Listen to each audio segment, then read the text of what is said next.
Great. Okay, so I'll slightly repeat that. We're talking about Siddur Lev Shalem tonight. I could talk about the differences between Lev Shalem and Sim Shalom, but there actually aren't that many differences. The main thing is that there are new things in Lev Shalem that are very exciting, but liturgically there is a lot of similarity. Would you say that's a good description? I'll let you. Okay. Make this case. So I'm asking Katharine because Katharine is the publications director for the Rabbinical Assembly. So she's in charge of making Siddurim for the conservative movement. She didn't make Siddur Lev Shalem, that was before her time.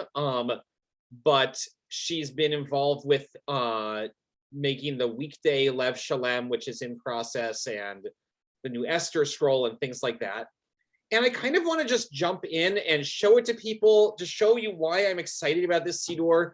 For some of you, this might be similar. I know some people already own this Siddur. Some of you have seen it at ritual committee meetings and at different places, but it's very, very cool. And I really want to get, your questions about it and comments about things that you think are cool. And maybe Katharine has a few thoughts on a few things in it. And we are here. And I'm going to share the screen, which means that if you want to say something and the screen is sharing, you can definitely shout it out, or you can sort of wave your hand. But really the best way to get people's attention is if you go on your screen to this little button in the bottom of your screen that says reactions, there's this thing that says raise hand. And if you click that raise hand thing, and then you can also click from that same thing, lower hand, it will bump you to the very top of the gallery for everybody to see. So that's a really, really clear way of showing that you want to say something. But you can also just unmute and shout your question because, I don't know, we're Becky and we're pretty good at that. So I am going to go ahead and open up one of the sections. Oh, and Sarah Berry, I'm just letting you in. And I'm going to go ahead and start with Shabbat morning here because I feel like that's kind of a nice place to start. And conveniently, because of the very thin silver lining of COVID in this case, is that this is all online. Otherwise, we'd all have to have our paper copies of it. Although, I suppose if not for COVID, we wouldn't be doing this over Zoom anyway, but you get the point. So this is the opening screen of Lev Shalem, and this doesn't really matter right now. And you get the contents and things like that. I want to get to the actual tefillot. So this is a good standard sort of folio section of Lev Shalem. So if you look at where my mouse goes, this is the page line that goes down the middle of the page. This is page 99, and it's the same on both the English and the Hebrew sides. And it gives you Hebrew on one side of the page and English on the other, with transliteration in red print like this, and with stage directions in red print as well. And then in the right-hand margin, it gives you descriptive commentaries. So it'll tell you things like Modeh Ani is an Ashkenazic prayer composed in the late Middle Ages, specifically to be recited upon opening one's eyes in the morning. And it goes on, and it tells you things that are really cool, or it'll tell you something about neshama, the word neshama. It says Jewish mystics view the soul as an actual part of God above. That which God blows into Adam is the presence of God's own self. Nothing humans can do will eradicate his divine presence from the deepest recesses of each person's heart. Like, this is really good information on the tefillot. And on the left-hand side of the page, you have kind of readings or sections of text that are related to this. So here's a poem by Yehuda Halevi, who was an 11th century Sephardic Jew, or really a Jew from Sepharad, from medieval Spain, who wrote this sort of prayer called My Soul, or this section, right? On the day that I searched for God, for I could not see the divine, I turned my heart and my mind and found your throne within, a witness to you in me. And this is just a beautiful setting of, I think, what I really like in Lev Shalem. One of the things I like about this sort of first page, even though this is like not the most commonly done page, and probably liturgically we don't get to it in Becky because we begin a little bit later, but it kind of has a lot going on in it. There's more going on the page, but graphically speaking, the pages are also very neat and organized. I believe, Katharine, did you have something to say about the Hebrew font? The Hebrew typeface is designed by the designer of the book, Scott Martin Kosofsky, who is an incredible designer based in Rhinebeck, New York, who has worked with the Rabbinical Assembly on the whole Lev Shalem series. And so he created this Hebrew typeface specifically for the series, based on some historical precedents, I think. And it's a very nice typeface to read for davening. You'll also see here there's gender options. So you can conjugate modeh or modah. It gives a slash for either the masculine verb conjugation or the feminine verb conjugation. And then it also includes here, like the line says, Adonai Elohai Velohei Avotai, and then it gives you the potential insertion of the emotai, which means Adonai, my God and God of my avotai, the emotai. And avotai could mean my ancestors or could mean my father, my male ancestors.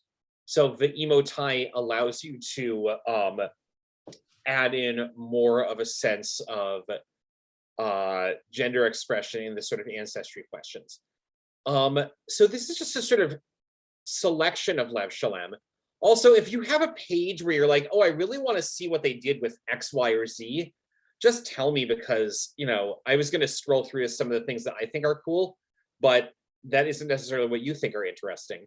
Yeah. You get introductions to sections that describe them in nice terms. And then I'm going to go down a little bit, and I'm going to stop the share just for the scrolling so I don't give people a headache as I go through it kind of quickly. So give me 1 second just to get to something that's a little bit immediate here. Okay. I like the way they do the Kamatz Katan. Yes, they show the Kamatz Katan so that you can know how to pronounce. The Kamatz Katan is the thing that looks like an A vowel that's actually pronounced O. So you might get it in the word like coal or things like that. An example you can yeah, so I'm going to show you that right now, and I'm going to show you Birchot HaShachar, which are the blessings we say upon waking up in the morning. Again, at Becky, we start at Psalm 30, which I think is a nice thing. But Birchot HaShachar is this prayer that we say upon waking up, and it has these beautiful, these beautiful Hebrew phrases. You know, blessed are you, Adonai, our God, ruler of the universe, Asher Natan Lasechvi Vinal Hafchin Ben Yomu Ve'en Laila, which often means which is often translated. And Katharine, actually, I don't know if we have a Sim Shalom there, but I'll check it in a minute. Yeah, okay. But is usually translated as something like, who has given us the ability to distinguish day from night. But a more accurate Hebrew rendering of it would be actually the way that this Siddur translates it, which says, who enables the bird to distinguish day from night. It's talking about a rooster crow here. And usually this translation is a little bit more immediate and is less inclined to it's less inclined to whitewash some of the very concrete Hebrew language into a sort of seemingly higher English. So just as an example, the previous Siddur, Lev Shalom, translates that blessing as, who enables, praised are you, Lord our God, King of the universe, who enables his creatures to distinguish between night and day. And leaving out the gender components of it, who enables the bird to distinguish day from night is a more accurate translation. And I think it adds something to it to really capture that sort of like tactile meaning that's often there. Another thing that you might see is that this Siddur, Lev Shalem, will usually translate the phrase Baruch Atah Adonai, which means something, blessed are you, Adonai. It usually translates that as Baruch Atah Adonai, which I think is a nice translation. Catherine laughed, that was kind of a bad comment. What I mean by that is that it's an interesting move to take Baruch Atah Adonai and translate it as, or to render it in this sort of Hebrew text. I think it preserves that, like, this is a valuable phrase. What do you think about this? Well, first, let's see, there's a comment. Oh, and there's a comment here. Okay, so. Farther down. Oh, there's a comment on the page, you mean? Okay. Yeah.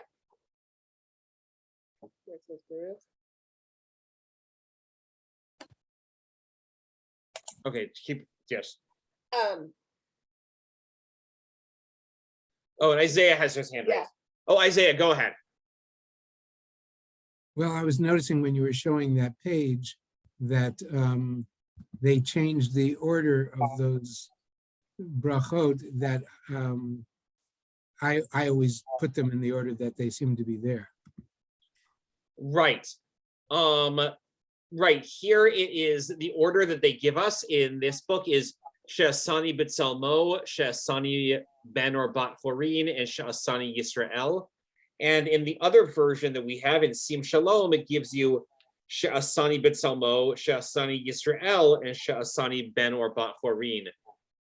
So it switches the second two of them. And I think they explained that actually. Yeah, Yeah, do you want to say something about that? So the editor, the Lev Shalem series is edited. Oh, by, I'm not sharing. Let me share the screen. sorry. I'm sorry. So The Lev Shalem series is edited by Rabbi Ed Feld, who's based in Northampton, Massachusetts. He's the senior editor, and then the assistant editor is Rabbi Jan Urbach, who's on the faculty at JTS. She's actually currently serving as the interim head of the rabbinical and cantorial schools, but her usual position is that she's faculty and involved in an institute for the arts at the Jewish Theological Seminary. But they have taken on the creation of first Machzor Lev Shalem, then this Shabbat Siddur, and are currently working on the weekday Siddur, along with a committee of rabbis and one cantor. And the way they typically proceed involves often looking at a lot of historical examples of Siddurim and commentaries on Siddurim. So just from what I know of how they tend to work, if there's an order that differs from, say, Siddur Sim Shalom, there's probably some precedent in historical Siddurim for that.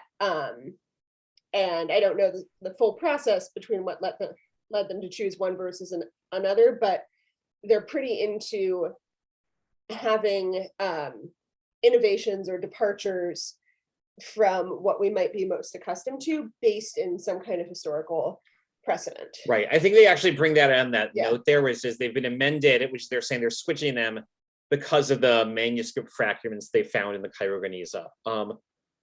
That's a good comment. Let me get Linton and Jay. And I see there's a chat. Oh, and Ed and Merrill visited yeah. Becky when he spoke at the Machzor. Cool. Terrific. So if I'm understanding this correctly, in fact, what's happening is that we're going back to recreate continuity of what davening looked like in past and not necessarily worrying about specifically line for line brachot in terms of, say, mid 20th century forward. I think Is that's a that good right? statement. Yeah, I think there's a sense of trying to return to sort of earlier practices, or I think making a move, which I think is very classically conservative movement, of trying to say, we often discover that there is more creativity and more diversity in the past than we sometimes assume. And so examples of this might be that there are other versions. So the famous blessing, the famous sort of gender problematic blessing, where it says for women to say Baruch Shelo Asani or Shelo, I'm sorry, the famous gender problematic blessing for men to say Baruch Shelo Asani Isha, blessed is God who did not make me a woman. That there are, and then the women's version of that saying Baruch She'asani Kirtzono, who created me according to his will. There are medieval manuscripts that bring out other versions of this, and there are sort of medieval women's Siddurim, where I believe there is a women's version that says Baruch Shelo Asani Ish. And suddenly it's like one of the things that's sort of the conservative move that I think is different. Yeah, thank you for the applause. I wish I could claim credit for that, but it was, Glickle of Hamlin or somebody. But what I think is so, the conservative movement or the conservative sort of theological move on this is to say, we often think of like deviations from some perceived norm as something that is totally just a modern thing. But actually the entire history of our religion has been like play and deviations from something that actually hasn't been so settled. And there was debate about what the Siddur was through the 9th and 10th century. And it's really in the printing press era that it really gets codified. And yes, there's a lot of stuff where it's like very fixed, but there's sometimes more room for this. And this Siddur really brings that out. Jay. So when Rabbi Feld was here, he talked about this particular part. He's talking about his process, how when they edit a Siddur, they try to keep notes about why they make the decisions. Because in the Sim Shalom, when they went from the negative formulation, one who did not make me a slave to one who made me free, and one who did not make me goy to one who made me Jewish, and they changed the order. And he went back to the people who did that and asked them why they picked the order that they chose, and nobody remembered. So you discuss. So I guess they came up with their own rationale for changing it this time. That's like so fantastic and so Jewish too. Like there's this moments in the Talmud where it says like, you know, like so much of the Talmud is saying like, we have these two positions and they're very different. And we have these two rabbis. We don't know which position went with which rabbi. And it's like, oh my gosh. That's great. My Okay, rabbi Rachel. from home said sometimes what they did in the afternoon and something was related to the quality of the corned beef that they had at lunch. Right, exactly. Yeah, it's like, Rachel Adelstein. So as long as we're on the subject of sort of gendered formulations, in the notes on the sides of the right-hand side of the page, the explanatory notes, do they gender God, or how do they deal with that? I'm just curious.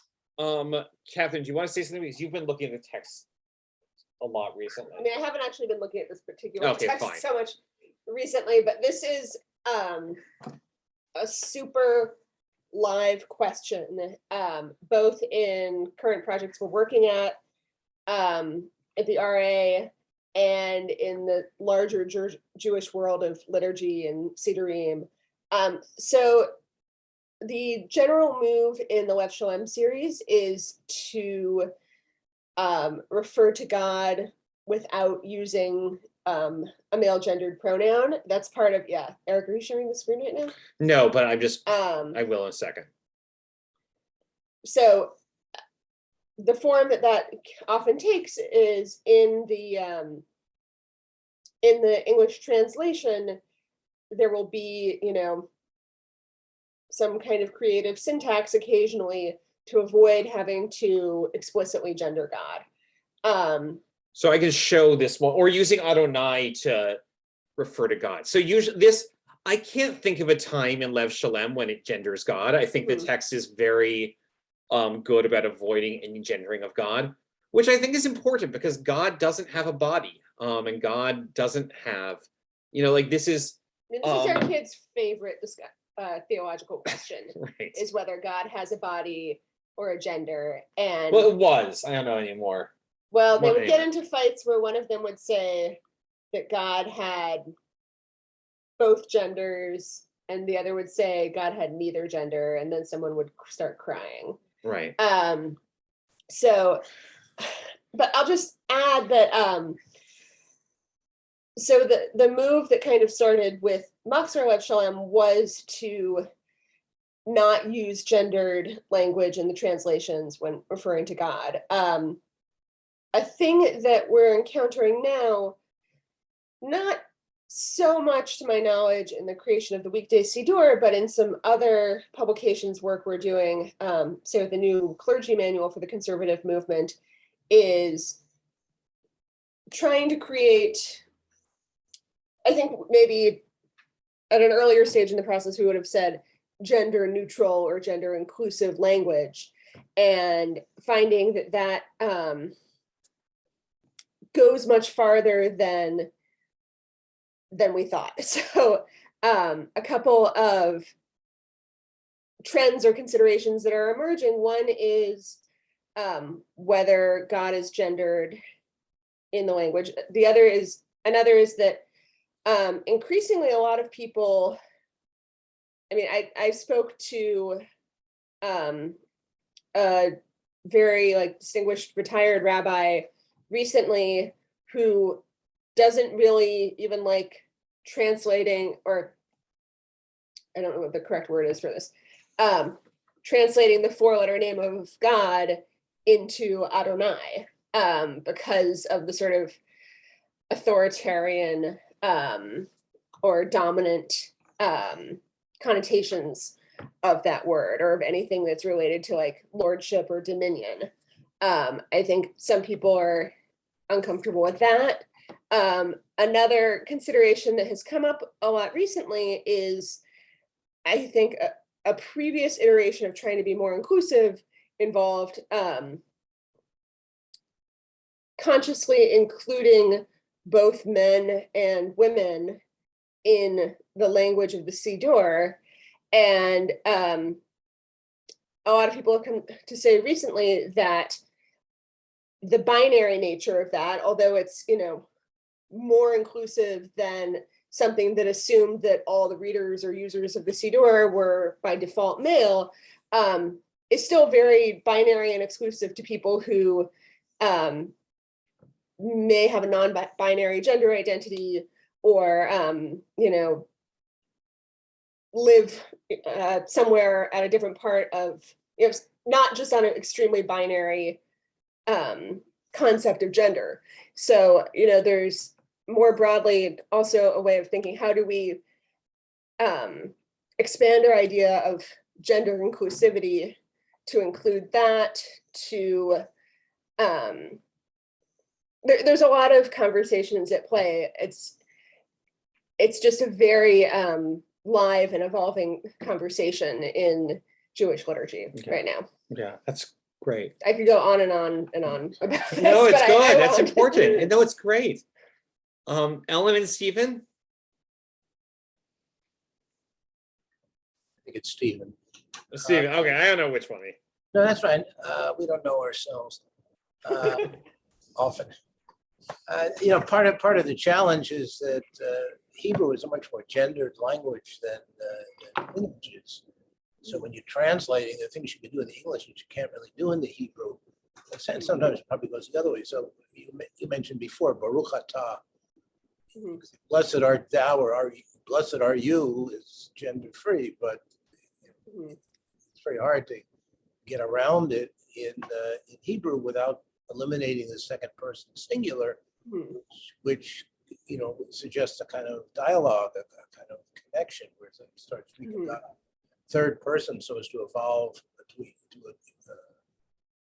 to avoid gendering. You know, so there's always an unintended consequence. The other thing that I would say, just personally speaking and not speaking for others, is because I travel a lot, both in this country and internationally, I often end up in a hotel room or a conference center on Shabbat, head for the nearest synagogue, you know, which often in smaller places will be Chabad, places that I'm not normally dominant, but that's the only choice I have. And there's something to be said for walking into a shul, or for our kids being able to walk into a shul anywhere in the world, and not that they would find the same prayers as they have at home, because even within, let's say, Orthodox Siddurim, there's a lot of variation, but at least you could follow the service, you could participate. If you're offering an aliyah, hopefully it's a man or a woman, you can accept it. But one of the risks of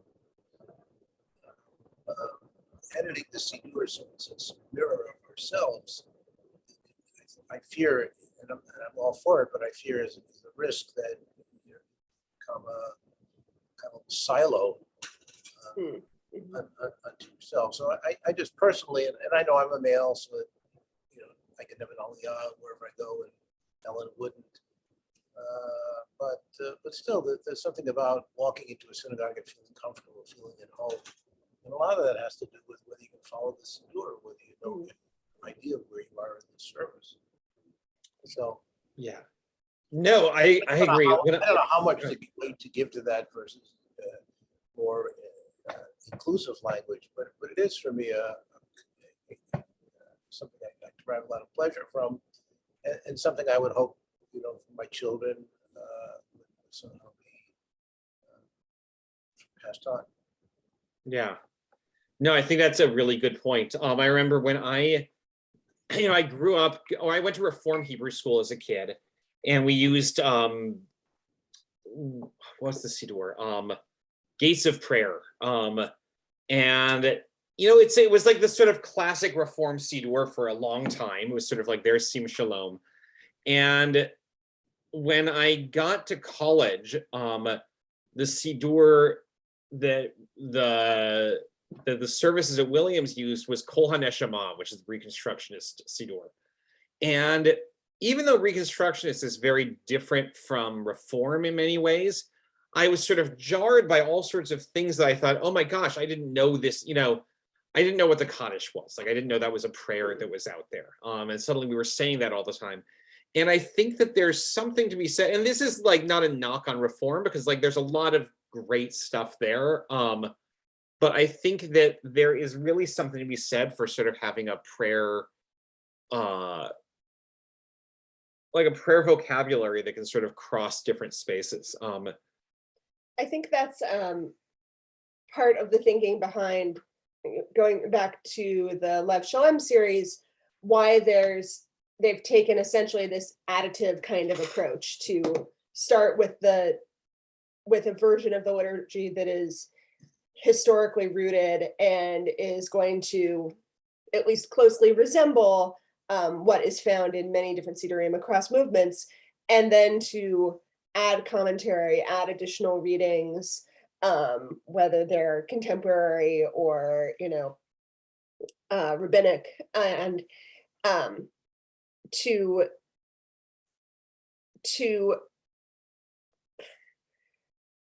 not to deviate from a traditional sort of liturgical pattern, but to add alternatives and to juxtapose it with other things. And the one downside of that is it makes the Siddur really big, because there's just a lot more content in it than in a pocket-sized Hebrew only Siddur is less than a quarter of the size of this. This book and the Moxer have to be printed on a specially milled lightweight paper, because printing them on a standard available paper would make them too heavy for many people to hold. So yeah, it is, I think, an attempt to balance these considerations of wanting to have something that has a lot of points of entry and relevance for contemporary readers and addresses some of these more contemporary concerns, whether about gender or about theology and meaning, and to also preserve the core of what is going to be recognizable from, at least from most, from one Ashkenazi congregation to another in the liturgy. Yeah. So I wanted to show you guys something else sort of related to this, which I think is kind of cool and kind of interesting. So let me just go ahead and share a screen for a second. This is now looking at Kabbalat Shabbat. So pretend it's Friday evening, and we're right after Kabbalat Shabbat and getting into Mariv. They give you two options for your prayer that begins Mariv. And I think this is kind of cool. And also I'll tell you sort of the limitation on it too. So this is the traditional prayer that we always say on Friday night, or really on any weeknight at all. Baruch asher bivaroma ariv arivim b'chma potech sha'arim, and so on. Umavir yom levi laila umavdil ben yom vein laila ad night savot shemo. And it's got this really lovely translation here, which I think is, even the way it's written, it brings out that this is poetry, right? Baruch atah Adonai, our God, sovereign of time and space, whose word brings the evening dusk, whose wisdom opens the gates of dawn, whose understanding changes the day's division, whose will sets the succession of seasons and arranges the stars in their place in the sky, who creates day and night, who rules light before darkness and darkness from light, who makes day pass into night, who distinguishes day from night.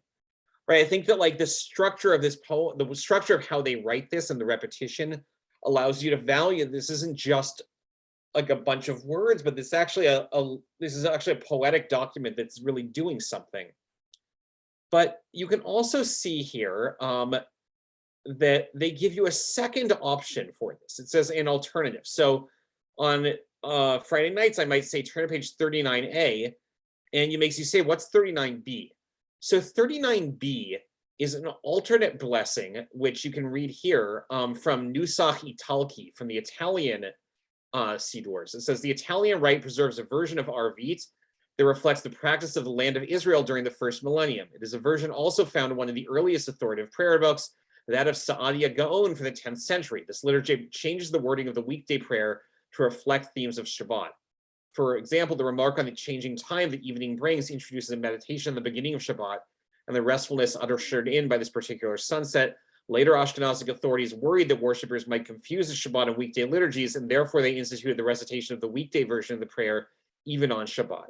So this is a different version of the prayer. I'll look at it in English here, where they both end the same way, right? They both end with this line, Baruch HaMa'ariv HaRavim, but the stuff before that, in the middle of the page, which in the other one was all that who language, is instead of about the creation of one day from the next, is specifically about Shabbat.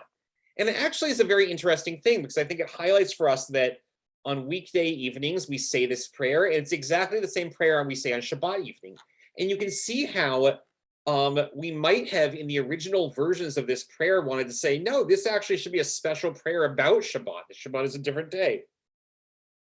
And then you can see that later on in the Middle Ages, this was changed because they were worried that people would actually accidentally say this prayer on a weekday. And so they sort of changed that up. But this is kind of the way, I think this is just a beautiful example of what a really authentic liturgical creativity can be, that is completely within the system of symbols and of language and within these texts, but is also really sort of doing work to think about what else is there. And then to the left, there's this beautiful prayer by Leah Goldberg, who was a wonderful Israeli poet. And there are a lot of Leah Goldberg poems in this. Any other questions or anything else, any sections of the Siddur where you think like, oh my, I really want to see like this section?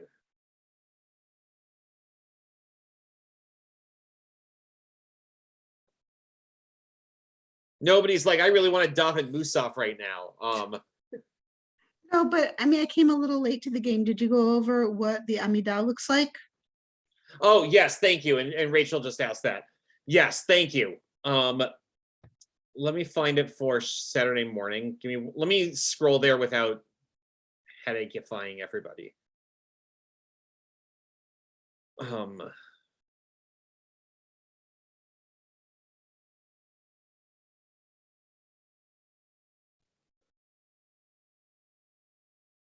Okay, excellent. One sec.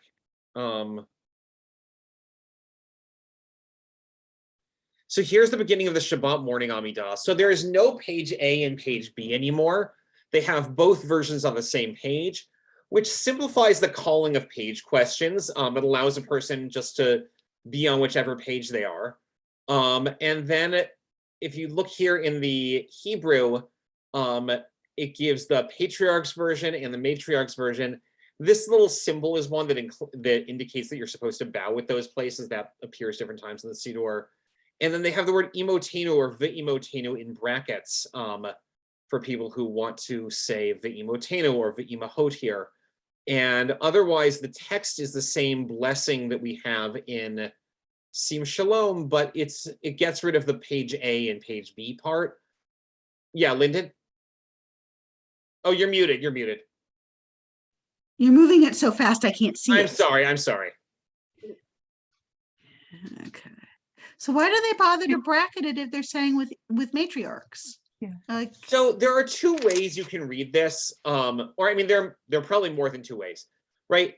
You could say that avotenu is a gender-neutral term for ancestors, and if you say that that's a gender-neutral term for ancestors, then you might want to say, oh, I don't want to say emotenu afterwards, because that would be suggesting that I don't think avotenu is gender neutral, and that all the times when it's saying avot, that it's only talking about male ancestors. So you might have a person who's committed to saying this refers to generic ancestors, which is like a legitimate reading of it. And then there's another perspective that says, no, like avotenu is clearly a male form of it, and we should have emotenu. And like the better way to be gender inclusive is not to say that avotenu includes women, but they just don't mention it, but has emotenu there. And so I think you can read that either way. I guess my argument is, why bother to have the brackets if it says matriarchs? Right. So I mean, I think that's where, like, it's right. This is like a complicated thing, right? In English, it doesn't have that, right? Because it just has ancestors, and they don't feel a need to say our male ancestors and female ancestors. They're more comfortable with ancestors. This is part of that sort of Hebrew gendering that's just sort of there. The brackets are kind of a non-felicitous solution for these problems. No, they're not. But they need to save something for like the third edition. Let me get Stephen or Ellen. You're muted. You're muted though. Am I okay now? You're okay. Yes. One of the things I know the Reconstructionist Siddur does, and I'm not familiar enough with the new conservative one, is the Reconstructionist Siddur tries to remove almost systematically all references to Israel as a chosen people. And there are a lot of them with something like Aleinu, who has not made us like the nations. And part of the problem is it's so deeply rooted within the tradition, within the Siddur, that it's probably something impossible to do systematically, just as it's probably impossible to totally degender the Siddur. But I'm curious whether there's a similar tendency in this Siddur. So this one, much bigger philosophical discussion than we can have now, but I'm just curious where they come down on that. Yeah, exactly. Just so let me just answer this question going on in the chat and then address that. That just Donna brought up. The version here with the matriarchs, it mentions all the names of the matriarchs. It still says Elohei Sarah, Elohei Rivka, Elohei Rachel, Elohei Leah. It's just a question of whether it says Eloheinu v'Elohei Avotenu v'Imotenu or Eloheinu v'Elohei Avotenu, and you could play it out either way. But it definitely in the gender inclusive version has Sarah, Rebecca, Rachel, and Leah in both the Hebrew and English. It just allows you to add in the word emotenu if you want. Yes, this preserves, going back to Stephen's question, this preserves the traditional Aliyah blessing. Let me find the blessing here. 1 second. I'm on Hallel right now, but Sure. So here you'll find it.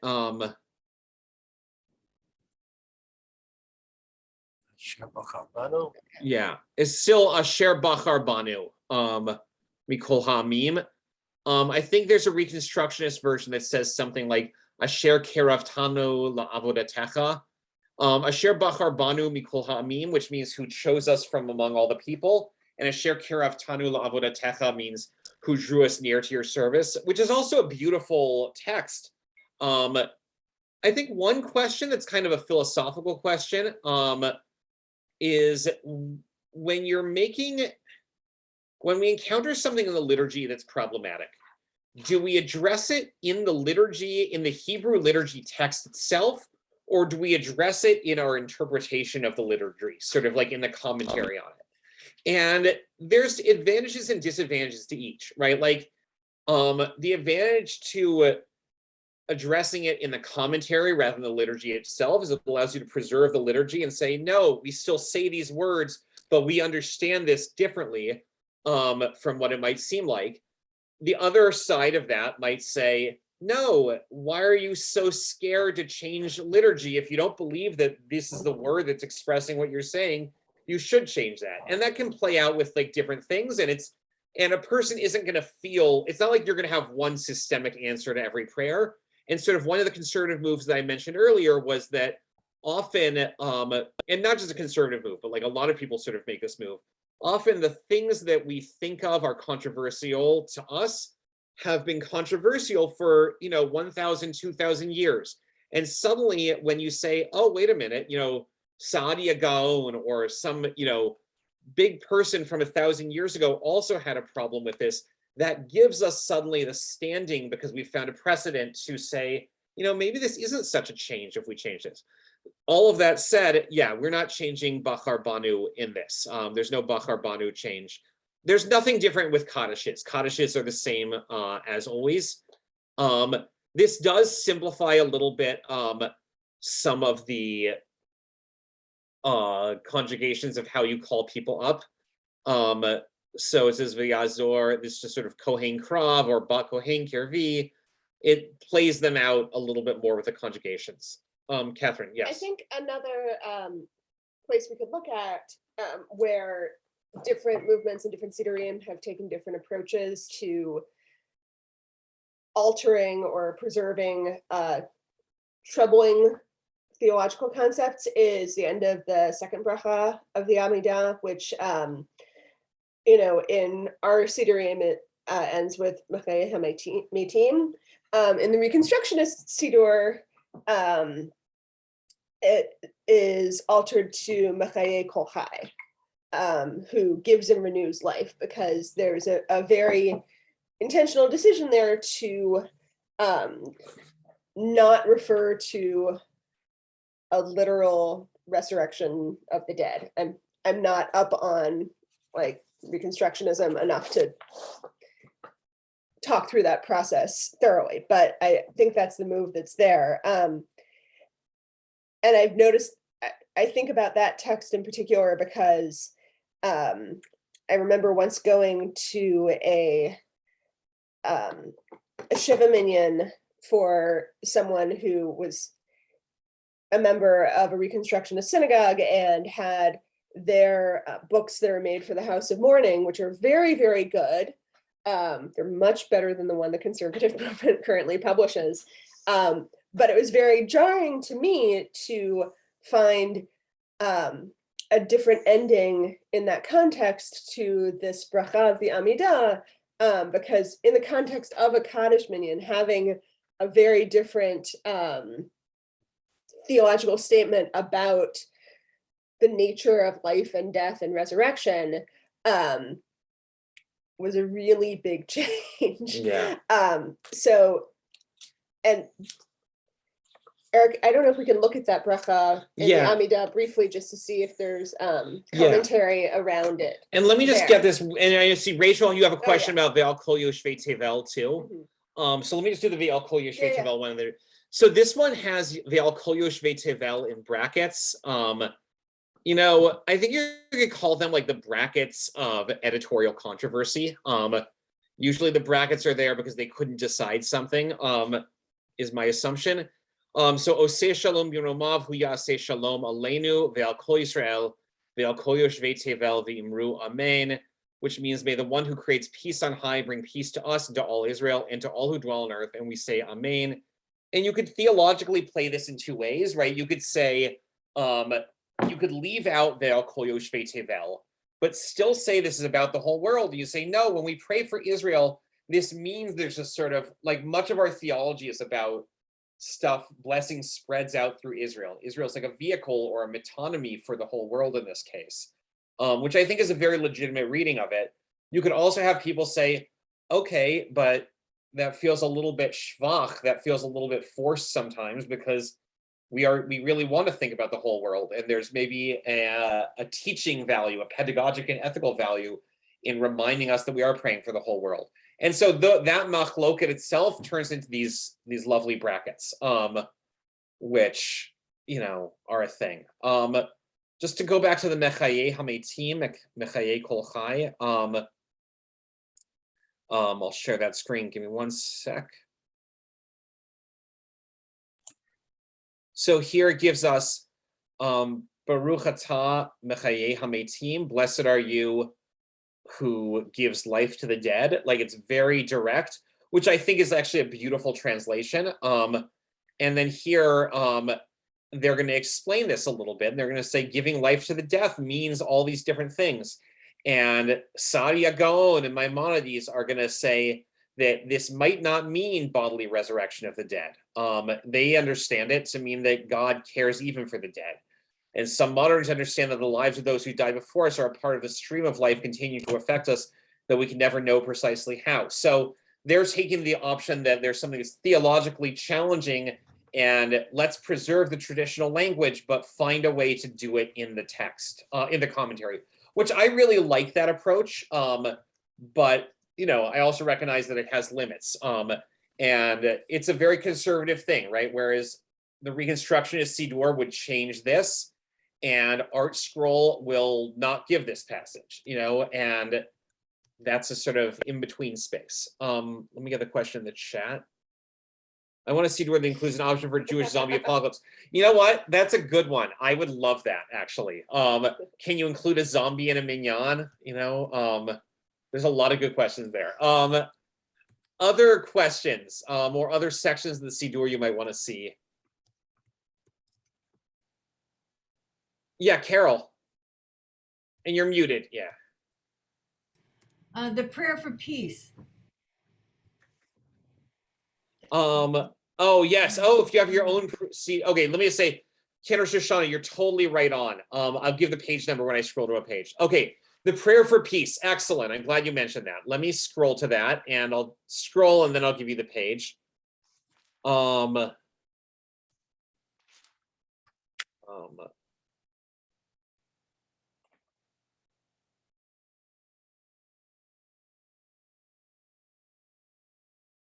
Okay. It's 178. Thank you. 178. Okay. Fast on this. Okay, so, and go ahead while you're there, turn to page 176 first. So they have given a few new options for some of the prayers around here. They added in, so first there's Yakum Porkan, the prayer for the congregation, the community. There's an alternate prayer for the community.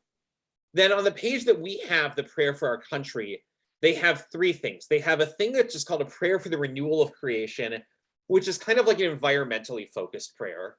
They have the prayer for our country, which is very similar to the one in our current Siddur, but with a few changes in it that I think are changes for the better. And then they also have an alternative prayer for our country, which again, this is a sort of, think about the brackets of editorial disagreement again. This is sort of the alternative prayer for our country. This is the one that is maybe a little bit more focused on challenging our country to be its best self. So you could see, you know, you can see there's stuff here, right, where it talks about grant to our country the will and wherewithal to fulfill its calling to justice, liberty, and equality. It's like pretty intense language.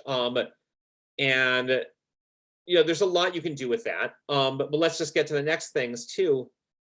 Prayer for the state of Israel is right here.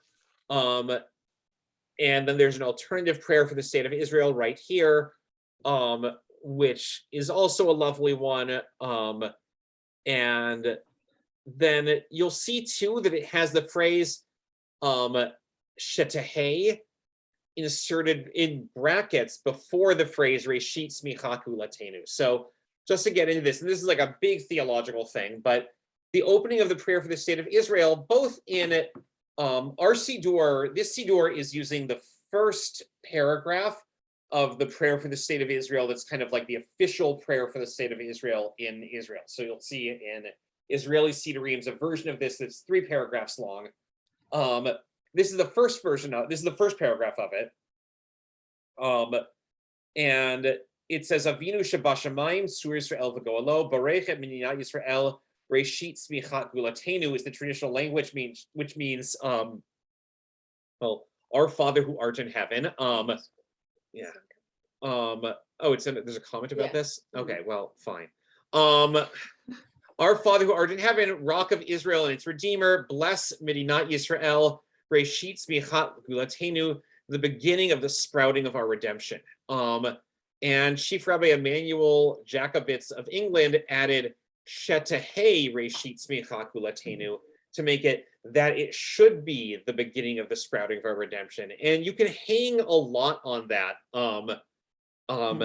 metaphorically, spiritually, religiously. There's a lot of stuff there that you can play out with messianism and all sorts of different things. My inclination is Becky, is that it's the choice of whoever's leading it to say that how they want. I don't say the bracketed word. I think it's more powerful without the bracketed word, but I get it. And prayer for peace here, and it's probably worth doing more teaching and conversation about that sort of in Israel space. The prayer for peace is the same that the one that we've been saying in the other Siddur, in the Sim Shalom Siddur. In fact, it doesn't even look like it's different in one word. It credits it to Oh. Jules Harlow, who is the editor and my translator of Sim Shalom. Excellent. All right, thank you. Oh, right. Okay. And then there's another cool thing here, totally unrelated. Yeah, I like that. We have these new months. This is on page 179, where it gives you a little graphic for each month and tells you a little bit about each month, because it's the time of the service when you would do the announcement of the new month. Again, these are pages that, like, I'm not going to say, at a service, like, let's turn to page 179 and read the reading for Av. That's not going to happen. But it is a nice thing to sort of flip to. And, drawings are kind of fun to look at. I think somebody else had a hand raised briefly, but I'm not sure. Any other questions? I realize, oh yeah, Ellen. Oh, sorry. Yeah, she's muted. Yeah, I know. It in the prayer for peace, I guess, instead of the old one is mankind, and this is humankind. Ah, nice. A little better. Yeah, I think that's probably the only change. Right, and it says, "And the human family will not again know war." Right, that's good. I would like to see us restore Yikum Purkan. I don't know why that's a sort of basic prayer that you recite. Yeah. I'm not sure why it hasn't been there since I've been coming to Becky, so it's not a recent innovation. But I would, adds another Aramaic prayer to the tefillah. Yeah, no, I'm open to that. I mean, I think or alternate, or give it as a choice, or alternate it with the standard communal blessing. Yeah, no, I think that's a good. I like Yikum Purkan as well. I mean, I think this Siddur, as it gives, there are certain things where there are. Let me explain. Stephen asked about Yikum Purkan. So Yikum Purkan is a prayer that you will find. I'll get it to you in 1 second. The end of the Torah service. Yeah, just before the prayers for peace and things like that. It's the prayer for the congregation and things like that. So it says, Yikum Purkan min Shamaya is like how it goes in the Nusach. And then usually what happens in sort of many shuls, you have Yikum Purkan min Shamaya, and that goes, V'chol mishos kim etzorchei tzibor be'emunah, HaKadosh Baruch Hu Yishalem Sacharam v'yasir mehem kol melachalav yirpa l'chol kulam v'yislach l'chol avonam v'yishlach baracha v'hatzlacha b'chol ma'aseh yedehem im kol Yisrael achehem v'nomar amen. And that's the sort of traditional rendering of it. You can see there are even a few sort of differences here. I think this Siddur, one thing that's interesting about it is any Siddur forces you to sort of slightly rethink things that we've always taken for granted in the Siddur. And I think this will force us to kind of think about how do we manage that spot after the Haftarah, but before Ashrei. Do we want to just sort of have it be a grab bag every week? Do we want to pick like this one and this one? You know, how do we want to play that out? And how might that change? And it's worth a ritual committee conversation for sure.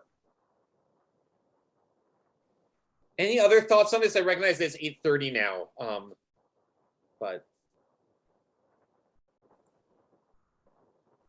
yeah, Diane.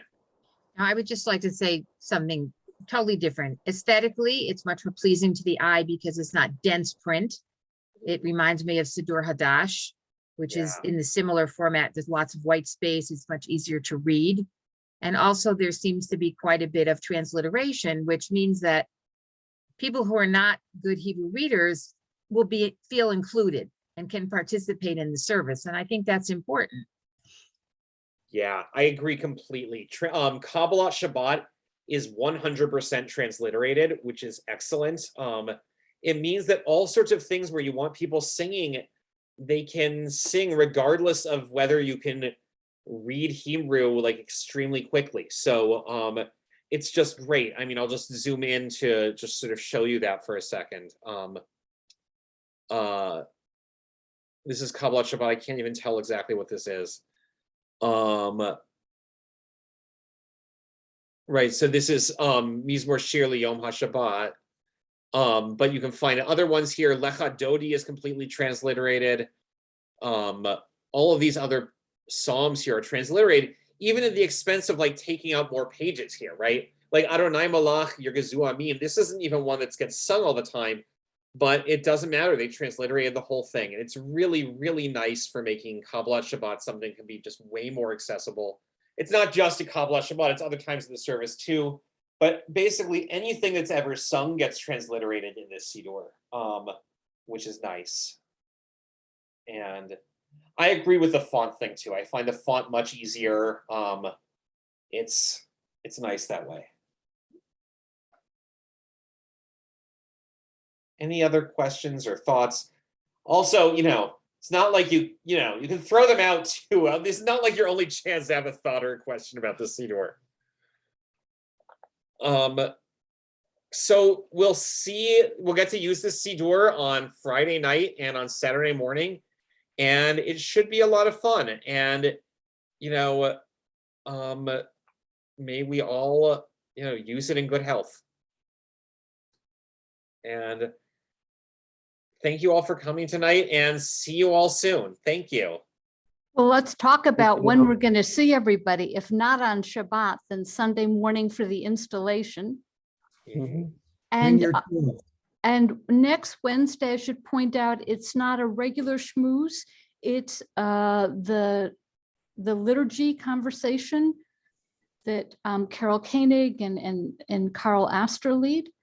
So it's not this regular Zoom URL. Any other announcements, Rabbi? I don't think there's anything else. Tomorrow morning, 8:15. Tomorrow, Friday nights, 6 p.m. And it's going to be a lovely weekend. Parshat Shmini is a great parsha, and you get all of the different non-kosher animals in it. And you get the kosher animals song, which, have you guys ever seen the kosher animals song? Zane, you saw it? Oh, you know what? Okay, I'm going to hold everybody hostage here for 1 minute and make you watch the kosher animals song. This is going to take 1 minute of your time. Give me a minute. I'm gonna go walk the dog. Okay, Thank great. you Thank you for all. that. So, thank you for that vote of confidence. Okay, let me go ahead and just share screen for you. This is such a great song. This is totally worth it.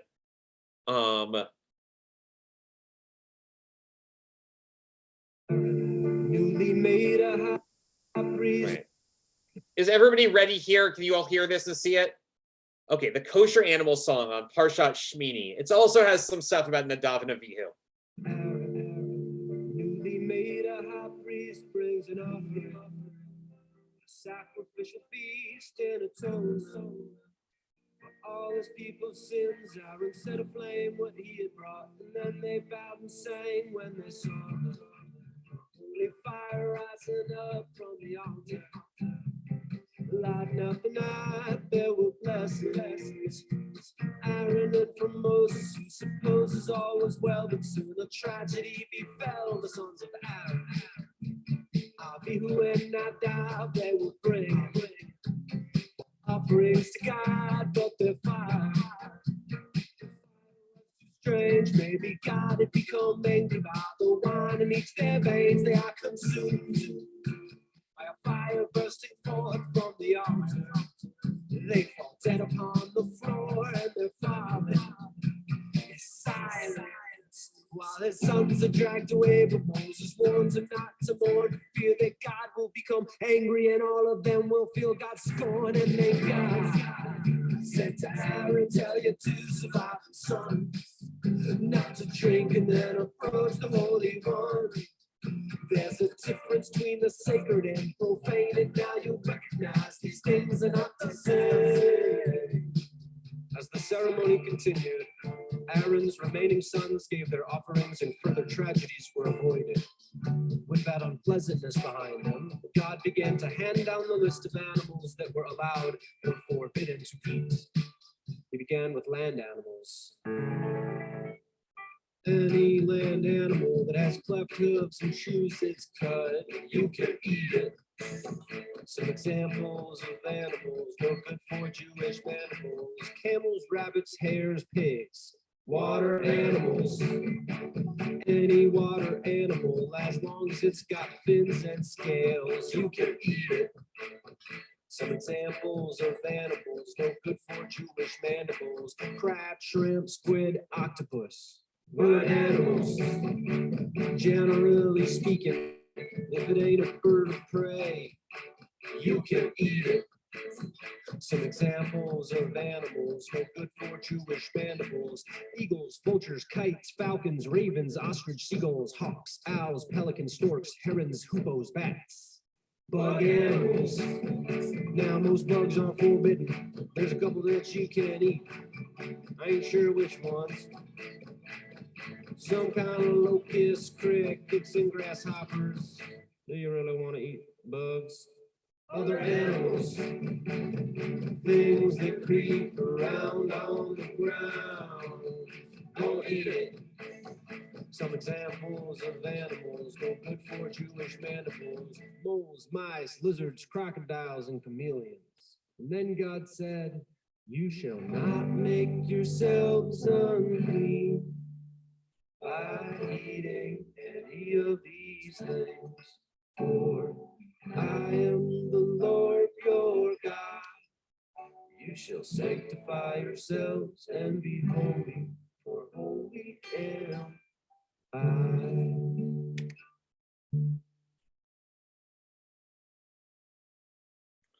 All right, I love that song. I'll post it on Facebook, but that's the kosher animal song. And with that, don't eat any of those things, no good for Jewish mandibles. Take care. Have a great evening. Thank you all. Thank you, Bye. Rabbi. Good night, everybody. Good night. I Hi.